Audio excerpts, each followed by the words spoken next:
జీవితంలో మనుషులు విజయం సాధించాలి అంటే సరైన మార్గంలో వెళ్ళాలి. కానీ మనం అర్థం చేసుకోవాల్సిన అంతకంటే ముఖ్యమైన విషయం ఏమిటంటే ఆ మార్గంలో ప్రయాణించేటప్పుడు ఎక్కడ మనం ఆగాలి, అలాగే ఎప్పుడు మనం నడవాలి అని. ఇది నేర్చుకోవటం అత్యంత అవసరం. ఇదికొక చిన్న వాక్యం చెప్తాను. అస్సలాగద్దు, వెళ్తూనే ఉండండి. ఈ వాక్యం అర్థమేమిటో తెలుసా? ఎవరైతే జీవితంలో ముందుకు వెళ్తున్నారో వాళ్ళని వెళ్ళనివ్వండి. వాళ్ళ మార్గానికి అవరోధాలు కలిగించకండి. నేను ఈ చిన్న వాక్యంలోనే కొన్ని పదాలను స్థానం మారుస్తాను.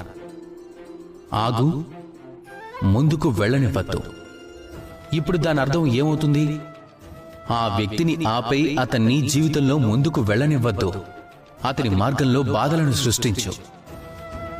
ఇప్పుడు ఈ చిన్న వాక్యంలో పదాలను స్థానం మార్చటం వల్ల ఎంత అర్థం మారిపోయిందో చూడండి.